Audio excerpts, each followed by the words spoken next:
people report the number one reason when people come to a church and you ask them, what's the number one reason you visited this church, or what's the number one reason you joined this church? The number one answer is to find friends. And pastors will say to me, well, that's not a very spiritual reason. I'm like, well, yes, it is. It's a very spiritual reason. We are hungry for relationship. We're hungry for relationship with God, with one another. We're a little bit afraid of it too, because we've been burned. If you haven't been burned, you haven't been living. Hey, everybody. Welcome to the Prosperous Human podcast, where our goal is to help people live prosperously. And to truly understand what living prosperously looks like, this idea of flourishing or thriving, which allows us to grow in the right environment. And I have an amazing guest on today. This guy has been a friend of mine for quite some time. I wish I could have more time to hang out with him and just talk with him, because every time I do, I feel like I gain something. I feel like I get poured into instead of being poured out of all the time. And it's awesome because we come from kind of two different ends of the spectrum. I tend to lean a little more conservative. He tends to lean a little more liberal. And we have great, healthy conversation over that. And one of the things that really brought me to understanding how to have those conversations was a little study that we had done on building bridges. It's still something that sticks with me after all these years of how to have conversation and ask questions the right way to put yourself in somebody else's shoes to gain some understanding from them.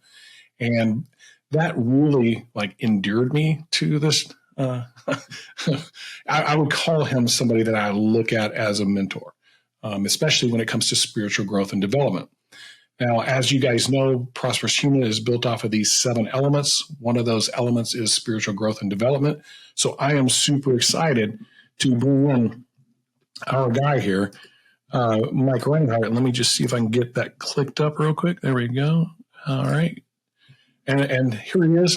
And I got to give the official title. He's got to have the official title. He's Bishop Michael Rinehart, ELCA Lutheran Church, and amazing human being. Mike, thanks for joining us today on Prosperous Human.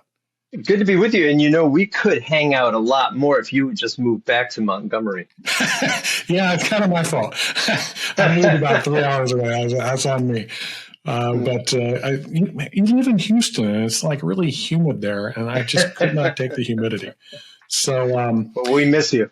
Yeah, and likewise. I try to make a point each time I'm in town to ping you, see if you have availability. I know you're super busy. And can you just give everybody, maybe a brief snapshot of hey, what made you get into what you're doing, and then why have you been there so long, and why Bishop? Why that? Sure. Well, I've been a pastor for 36 years. And I was attracted to all things spiritual from a very young age for reasons that I don't honestly fully understand. But that attracted me. The Bible always fascinated me. It's just such an interesting book. And so I was drawn into that from the get-go. Went to college and then off to seminary and became a pastor. And then somewhere along the way in our polity, you get elected bishop. And I have been doing that for about 18 years, which is basically just, we all know bishops move diagonally. But besides that, we take care of churches. So we have about 100 churches we take care of, and it's soulful work. You do a fantastic job of it too. Everybody I've ever met that's met you always has this, oh, what an amazing human being. They always that's the first thing that comes out of their mouth if you say, hey, have you ever met Mike Rinehart? And even over here, I'm in a different part of the state now where you're not in charge of. They know who you are over here, and they still say the same thing. So, that's so nice. That speaks volumes of the type of person that you are. So one of the core tenets underneath all of this that we are doing here at Prosperous Human is this idea of what is prosperity. And I think there's different versions of it. But when it comes to biblical prosperity, How do you view that as somebody that's been around the church from a young age to now very experienced with that? How do you view like how our world sees prosperity versus what we see biblically? Well, the world, of course, views prosperity oftentimes materially. The Bible views it both materially and spiritually as well, too. I mean, obviously, you need food, you need clothing, you need all those things. But then Jesus goes on to say, what does it profit you if you gain the whole world but lose your soul? Mhm. So he points constantly to those spiritual things, I guess I would say intangible things of life that make life worth living. Because, the most important stuff in life is intangible: love, joy, hope, kindness, generosity, all those kinds of things you can't see, touch, taste, feel, but without them, life is meaningless. Yeah, well, I would say that's kind of the point of the journey that I've been on. I've shared it a few times on our podcast. Those of you that are listeners, if you want to go hear that, that's great. But just a Reader's Digest, it is all that intangible I was trying to make tangible so I could understand, like, how do I live this life that's worth living? Not just this survival aspect, or not just this go and gain a bunch of stuff aspect, but how do I live something that's actually valuable? And what I've learned through that whole experience was that it wasn't about me. It was like what I give tends to be more valuable and more fulfilling than what I gain. And is there anything from a biblical perspective and the growth that you've done there that kind of explains that? Well, I mean, yes, there's so many passages around that. In Luke, on the Sermon on the Plain, Jesus says, "Give, and it shall be given to you, pressed down, shaken together, overflowing." There's this sense of reciprocity in the world, that the more we give, the more that we receive. We create space for God to rush in when we're willing to give. And that's part of what life is about. Think about a parent giving. Think about the times that you've given, and everything kind of came back to you in different sorts of ways. So, what do you think is because I wouldn't say that's the prevailing wisdom out there in Western culture. It tends to be this idea of go and get yours, right? Go work hard and gain, like get the big house, get the cars, the beautiful wife, all the stuff, and I was able to do a lot of those things. And I sat there going, well, is that all there is to it? What do I got to do next? Buy a plane, like, to prove to the world that I've gotten what I need to go and get? Why do you think so many are attracted to that messaging when really the opposite of that is the thing that brings about that fulfillment? Well, it's human nature, of course, right? I mean, if there's 10 people in the room and somebody brings out 5 sandwiches, I mean, I think the human nature is, I'm going to get mine. That's for sure. I'm going to get there early. I'm going to get it. And we probably learned that from an early age, especially if you have siblings and you had to fight for what was yours. Yeah, it's human nature. I mean, I think we're probably inherently selfish, but then as we grow, as we mature, we start to learn that there is more to life than having, and the stuff that we get sometimes starts to weigh heavily on us, and you begin to realize, yeah, there probably is something more to this. And then as we get really older, they talk about generativity. You grow to that stage where you really begin to realize that what's important to me is giving something that has lasting value. What does that look like? Something that's lasting value? Like, is that something that I give somebody? Is it, and when I say that, it's like tangible, like here's this, I don't know, here's a house, right? Or is it something different from that? Yeah, it could be. I mean, if somebody's hungry, giving them food is a very tangible thing, and it is incredible value, and you can save a life, and that is an amazing thing. For us, we adopted a daughter, our daughter, Juliana, as you know, and that was something that was near and dear to my heart. But honestly, every day, I mean, just shooting a smile at someone walking down the street, you just have no idea what kind of a difference that can make. There's so many intangible things that we can give, complimenting people, listening to them, just listening to people in this society where people are just talk, talk, talk. That alone can have a lot of value too. There's lots of ways to give, and you got to figure out who you are. If you've got millions of dollars to give away, you can do some amazing things with that. But if you don't, there are other things that you can give that can be, in some cases, just as valuable. I think that was one of the things that made spending time with you so valuable to me, is that you actually heard me. Like I knew how you leaned, and I also knew how I leaned. And any experience I've ever had with anybody that I wasn't married to, because my wife leans there too, has always been very defensive, very opinionated, very matter of fact, like it is this way or you're just wrong. And you didn't handle things that way. You were genuinely interested in what it was I thought, why I thought it. You asked me lots of questions, and I learned a lot from that experience with you. Why do you think we don't tend to be that way? Is that another thing that's just human instinct? We want to be right all the time? Maybe so, or maybe we're just focused in on ourselves. We're inwardly focused on, what I need, what I want, and so forth. And what you begin to find out is the greatest joys in life are when you start to turn that focus outward. And that's something I think can be cultivated. We have to learn how to cultivate that in our own lives to find that place where we're giving and where we're finding joy in that giving.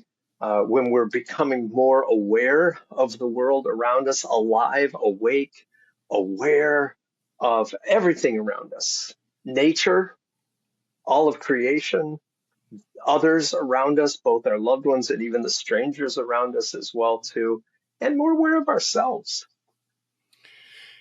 Yeah, it was. What it felt like is that you actually cared.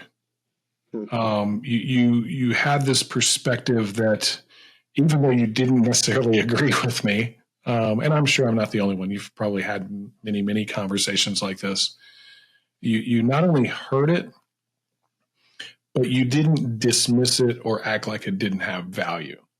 You genuinely wanted to understand a little bit better where I might be coming from.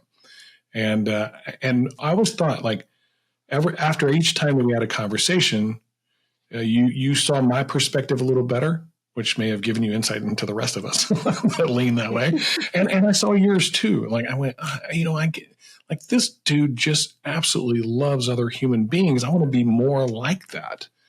And so the reason I had you on, and I didn't share this with you before I had you on, is because you're one of those people that have made all of this possible. The fact that I'm willing to actually like put it out there and say something about it, because I have now learned that I'm not the only one out there. I'm not right all the time. And I think the people I talk to aren't right all the time, but it's usually somewhere in between. And something I noticed, and I can remember from our conversation, was your concern over the declining attendance of people at church. We had talked about it a few different times. And is that still true? Is the church on a decline from attendance? Because that was all before COVID. So I'm sure that was a massive decline. But has it recovered? Did it recover back to what it was? Has it recovered more? What does that look like nowadays? So worship attendance in the world is not declining. Actually, it's growing a lot, but mostly in the global south. In the United States, worship attendance has been falling since the 60s. I mean, pretty much you and I don't know a time in history when the church as a whole was on the rise. And yet we can all see examples of this church or that church that has had explosive growth. But for every one of those churches, there's 100 smaller congregations that are smaller than they used to be. And I'm not really worried about big or small anyway. I'm more concerned think about how people grow spiritually. I mean, there's several things that have to happen. You've got to have daily time to reflect, quiet time where you're not working, where not being hit with all the noise of the world. You're not on social media. You're not watching the news. My gosh, nothing destroys your chi like watching the news, right? Um, and then I think we also need spiritual community because left to ourselves, we're all kind of wrong, as you say. We're all kind of heretics on our own. Until we're in community, we start listening to other people and seeing things from other angles of vision. Then all of a sudden, you get a much more multifaceted view of what the world is all about.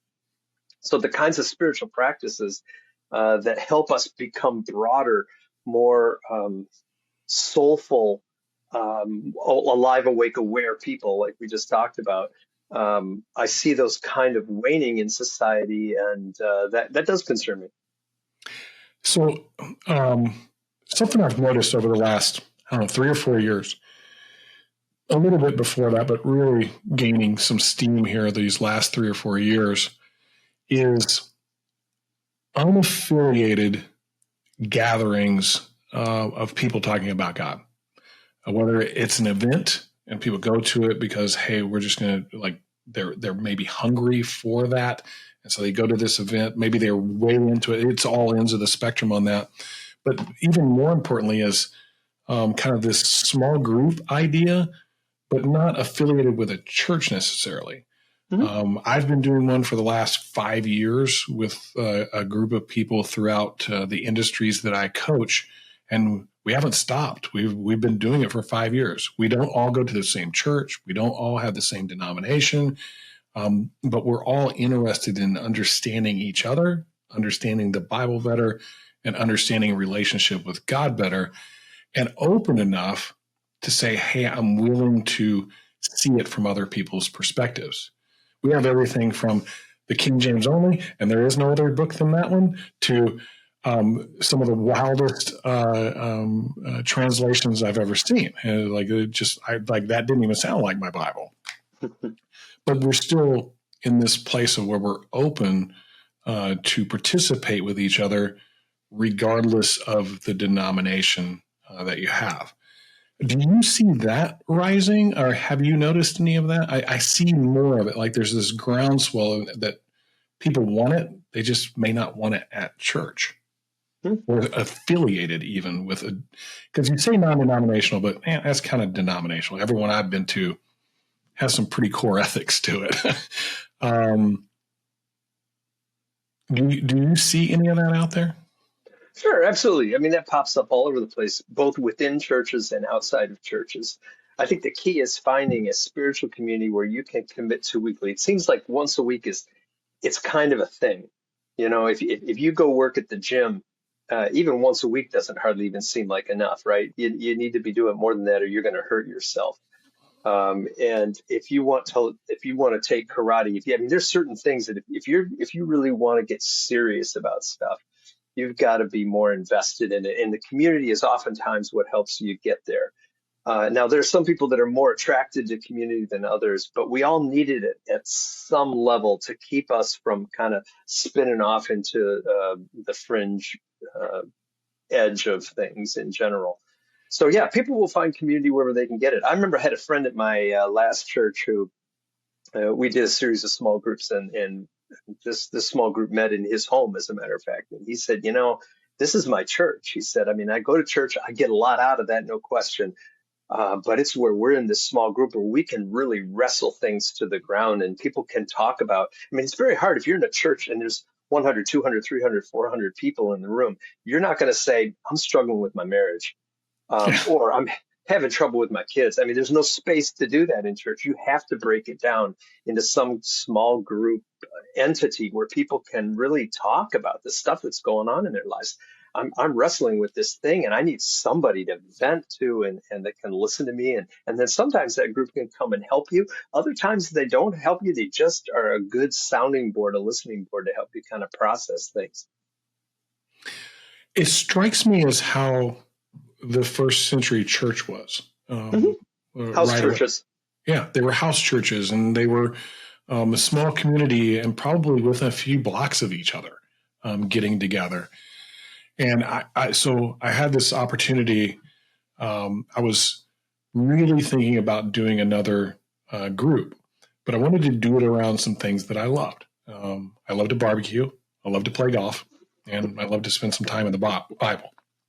And so I was going to do like a group around that, put it out in my neighborhood, which has a pretty active Facebook group. And I was telling a friend about it. He goes, "Hey, hold on, before you do that, I think my brother's putting something together like that. Let me call him real quick." Gets back to me. He goes, "Yeah, we're meeting this Saturday." And so we meet at the golf course, which I thought, that great. This is wonderful. We have lunch together. We have an hour-long Bible study. And then we go out and play golf for 4 hours and actually talk about what it was that the core message was. And like, it just fit me. They didn't ask me what my denomination was, and none of that there was no politics talked about. And that's like rule number one. And if I get into a conversation with somebody, the first thing they're bringing up is politics, I'm probably going to exit out that conversation really fast. Do you think that's the way it should go? Do you think that's for spiritual growth for people? Because here's some things that happened out of that were really interesting.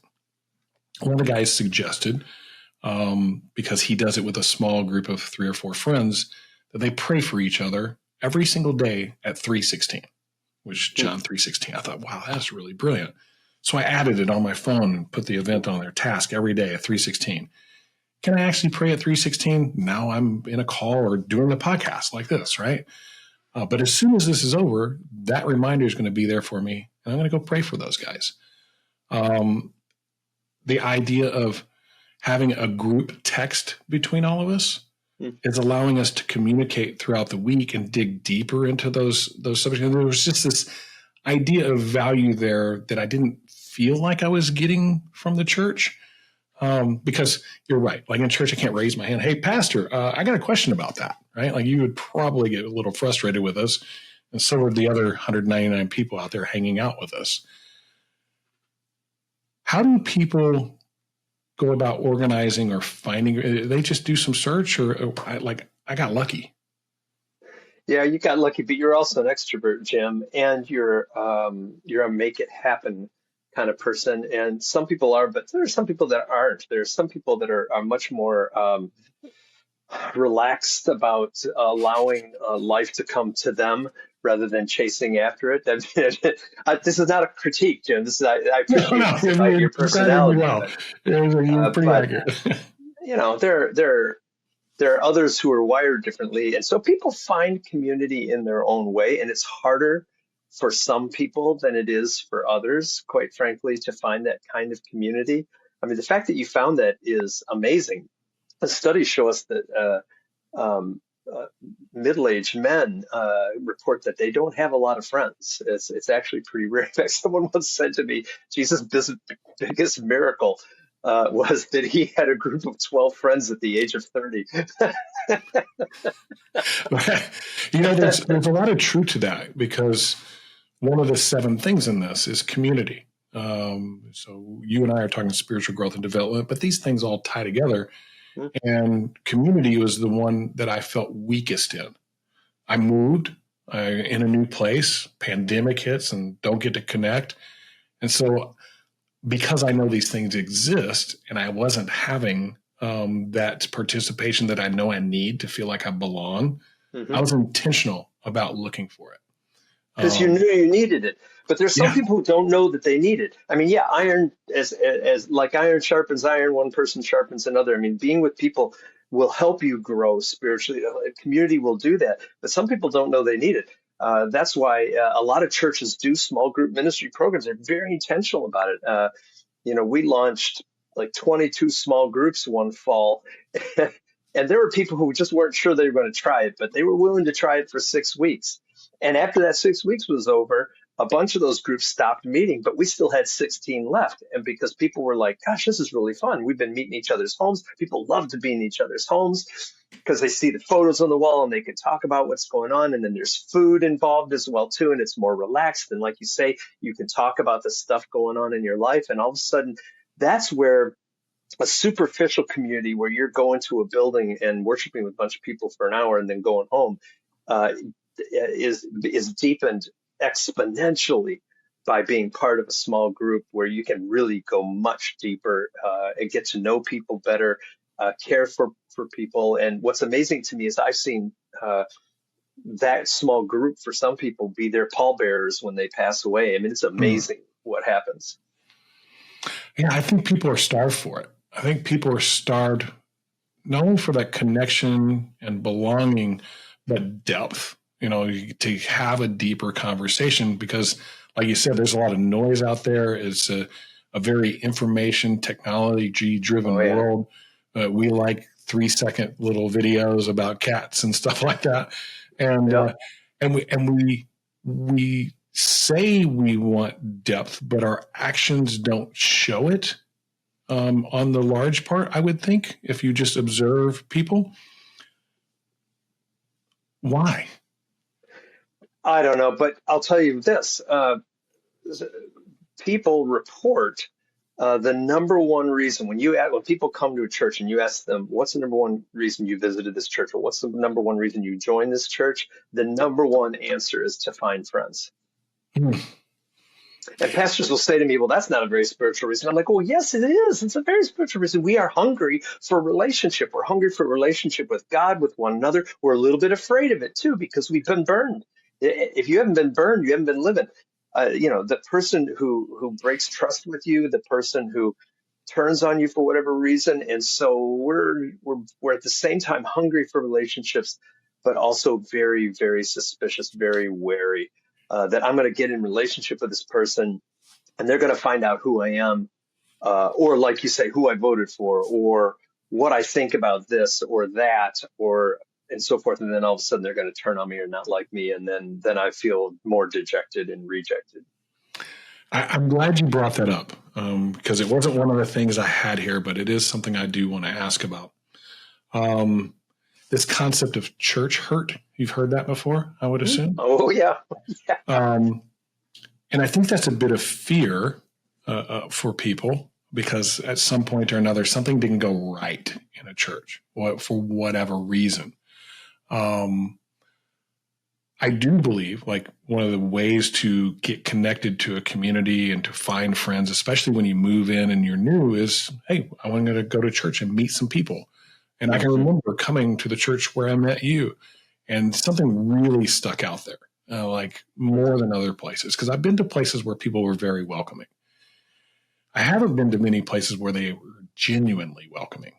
It was like, hey, here's our bag and here's your coffee cup and here, like all that stuff. And we're super happy to have you and everything's wonderful. I mean, the people at this church were like hugging you and greeting you, and they were genuinely excited to have you there and be a part of their community. It was the thing that got me there. Now, afterwards and spending some time there, I've developed some great friendships that are for a lifetime. But so many times you go into one of those churches and something happens, some dynamic that's a human dynamic. Mm-hmm. There's something that a pastor does that's wrong or perceived to be wrong, something that one of the church leaders, elders, or whatever, or just a choice in who's accepted and who's not. I mean, the ELCA dealt with that in, I think, 2009, right? Like you guys made a bunch of big moves and stuff. And that changed the whole dynamic and culture of that. And I hear all the time from people, well, I don't go to church because, and the because tends to be those things. Mm-hmm. I don't ever hear people say, I don't go to church because I don't believe in God. What can we do about that? Is there anything that can be done about that?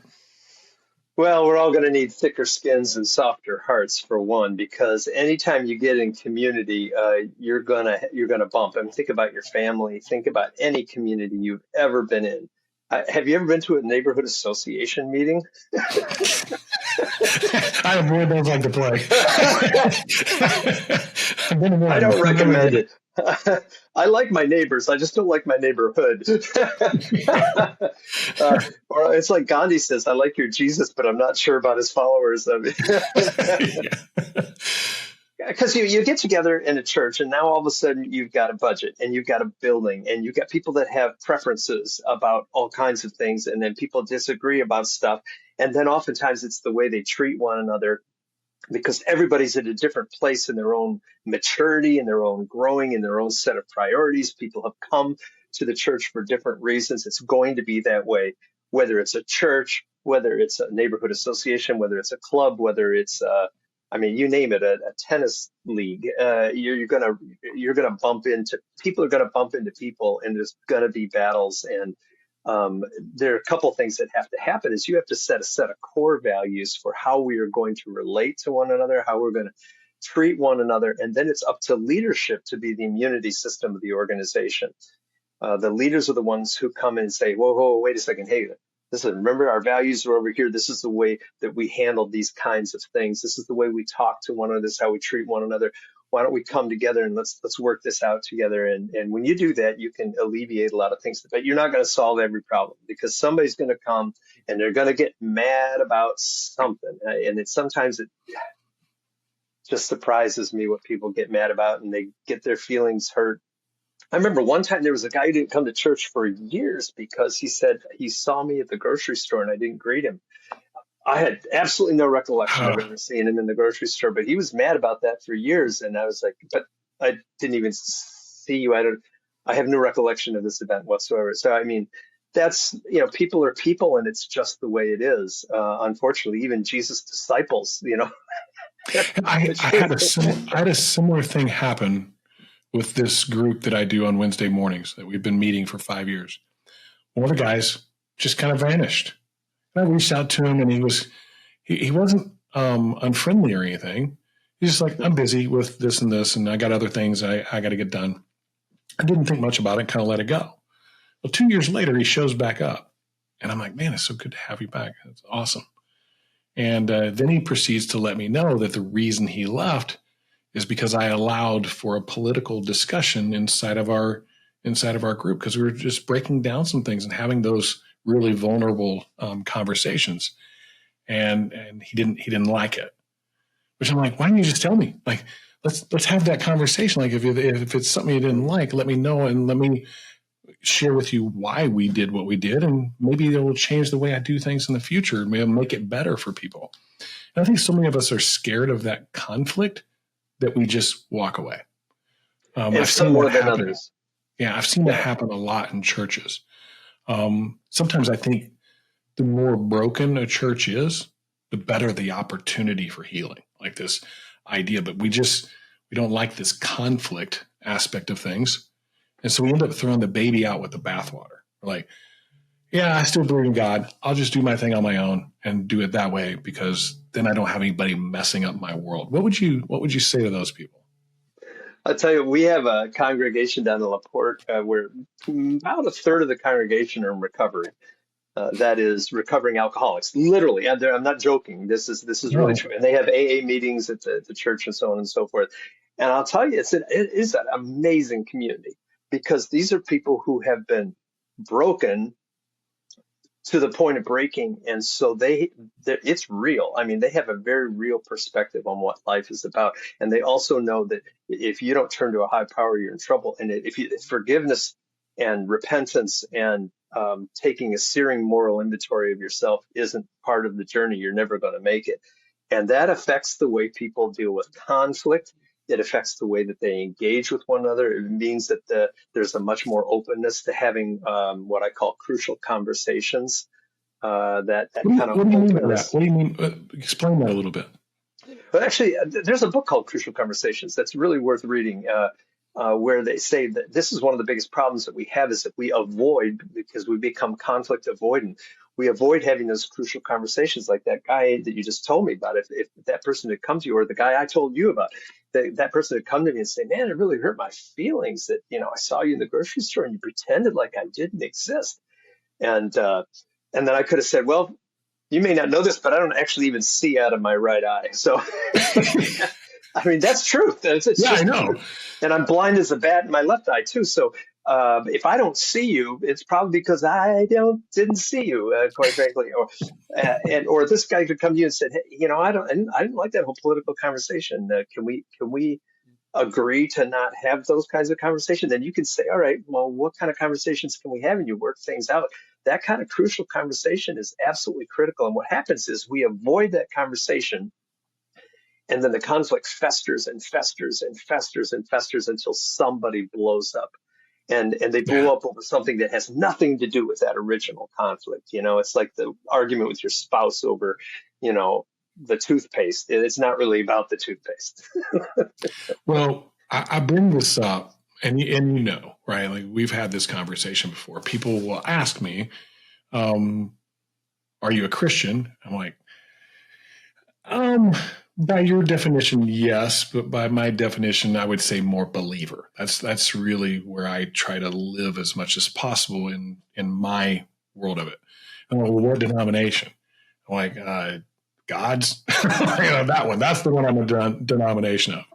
And I can remember, my wife is Lutheran, and she really is comfortable in a Lutheran church. She grew up that way. It's just this comfort thing. And I kept getting asked, like, "Hey, are you going to join the church?" I said, "Yeah, sure." "Do I have to become Lutheran?" They're like, "No." I'm like, "Oh, this is a cool church. I kind of like this." Like, I didn't say I had to become something, do something, pass some kind of hurdle or test and jump over a bunch of bricks or whatever else it was to be a member. It's just like, we take you as you are. And I still don't say I'm Lutheran. I say I'm a believer that attends a Lutheran church, which is fine, I think. Because I'm so frustrated with what denomination has done to what I think the church was intended to be. Do you agree with that statement, or do you see value in those denominations? Like, what does that look like for you in the seat that you sit in? Because that's fascinating to me.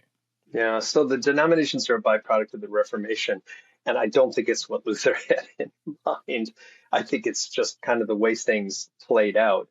Um, yeah, and so you have, Luther was excommunicated, and so some churches became Lutheran and some became Catholic, and then you had the Church of England, and a lot of Lutheran churches are either German or Scandinavian. The Church of England is from England. Presbyterians from Scotland, and you ended up with these cohorts, if you will, that gathered around national issues, political issues, theological issues, and so forth. It just fascinates me that we're still organized that way 500 years later. In North America, we're still organized around European theological and political polarities from 500 years ago. That world is passing away. We don't have to kill it. It's dying on its own.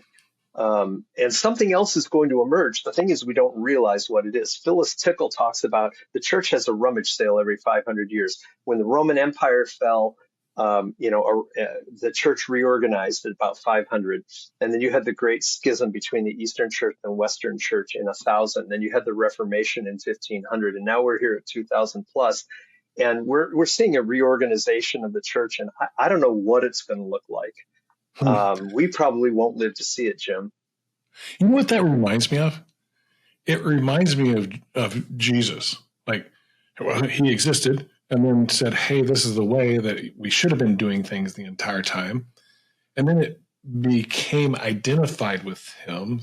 And I actually like the term used was Christus. They believe in this Christus person, which then over time became Christians.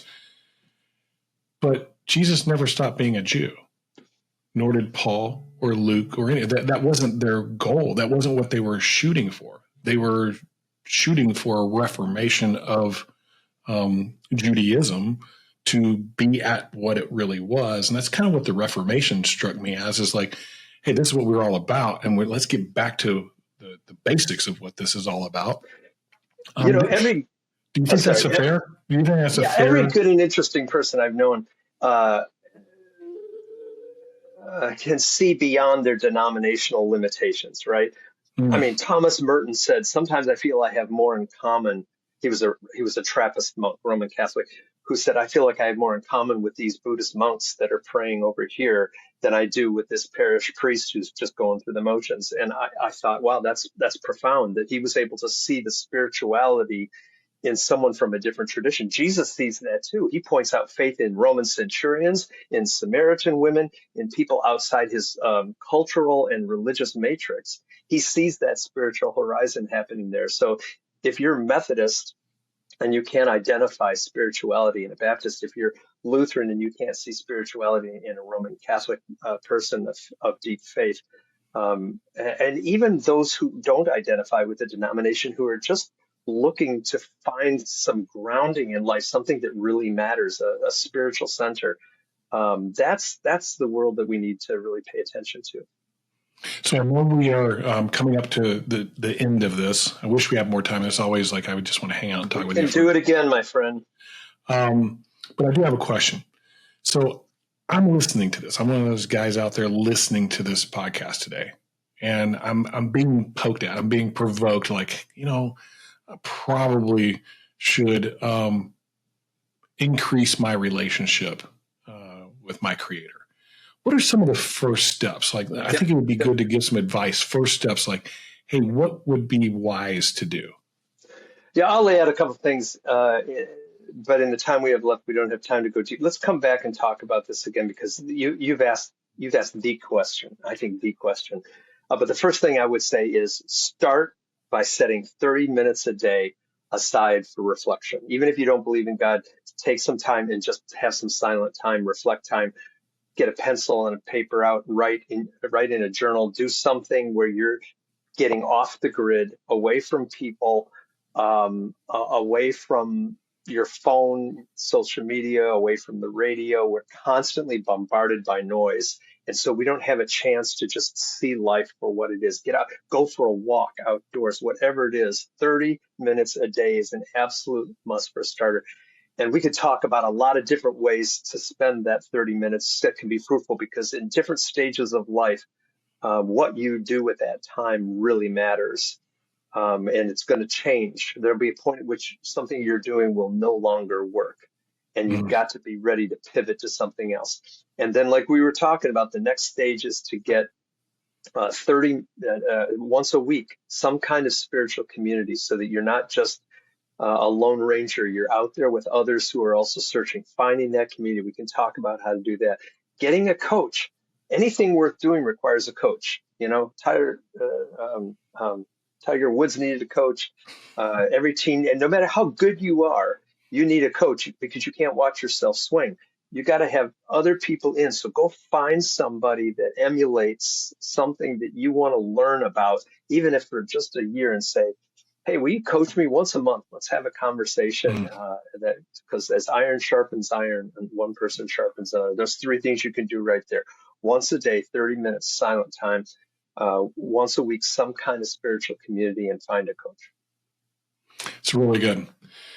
Yeah, like I said, it was a slow burn for me. I started off with like just a verse that I would look at each day, and that'd take just 5 minutes. And then it was like, hey, that was pretty cool. How about a devotional? It was about 15 minutes. Now I'm up to where I spend almost an hour every day writing, reflecting, and thinking. It's great advice, Mike. Thank you so much for being on our show today. I do want to have you back on. There's some stuff that we want to dig into here, I think, that would be valuable for others. Happy to. Any final words to the audience out there? Listen. Listen to your life. Listen to the sound of the earth. Listen to your friends. Be open. Be awake. Be alert. Be alive. That's some pretty good advice. We don't do enough of it. Bishop Reinhardt, Mike, thank you for being on the show today, and we'll see you on a future show. Good talking with you, Jim. Yeah, you too.